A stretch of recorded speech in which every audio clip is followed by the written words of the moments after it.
Hello दोस्तों, मैं अखंड प्रताप आप सभी लोगों के अखंड एकेडमी में स्वागत करता हूं। आज हम त्रिभुज और उनकी समरूपता के बारे में पढ़ेंगे। तो समरूपता क्या होती है कि यदि दो ज्यामितीय वस्तुओं का आकार स्वरूप समान हो तो उन्हें त्रिभुज समरूप कहा जाता है। दूसरे शब्दों में, यदि दूसरी आकृति की सभी लंबाइयों को समान अनुपात में घटाकर या बढ़ाकर पहली आकृति प्राप्त की जा सकती है तो ये दोनों आकृतियाँ परस्पर समरूप हैं। किन्हीं दो समरूप बहुभुजों की संगत भुजाएं समानुपाती और उनके संगत कोण समान होते हैं। जैसे कि त्रिभुज में ए बी सी तथा पी क्यू आर में बताया गया है कि ये दोनों त्रिभुज क्या हैं, इनके संगत कोण आपस में समान हैं।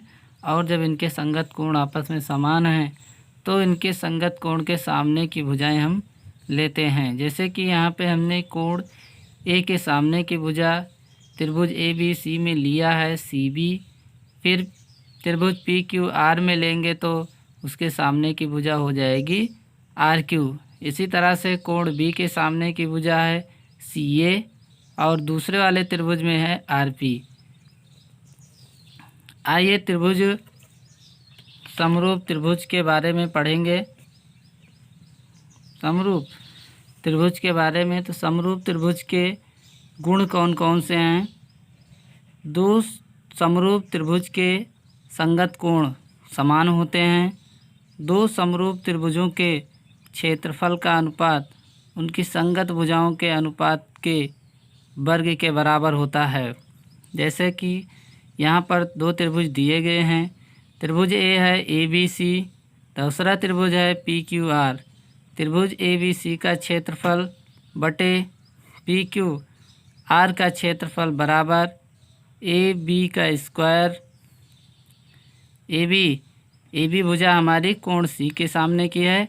इसी तरह से दूसरे त्रिभुज में भी हम कोण आर के सामने की भुजा पी क्यू का स्क्वायर करेंगे।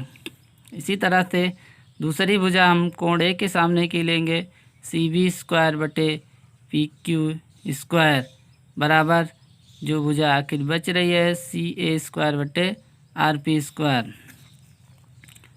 अगला है कि दो समरूप त्रिभुजों की संगत ऊंचाइयों का अनुपात उनकी संगत भुजाओं के अनुपात के बराबर होता है।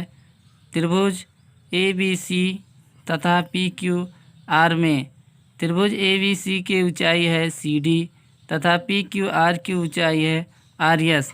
अब त्रिभुज ए बी सी का क्षेत्रफल बटे त्रिभुज पी सी क्यू आर का क्षेत्रफल बराबर C D square upon R S square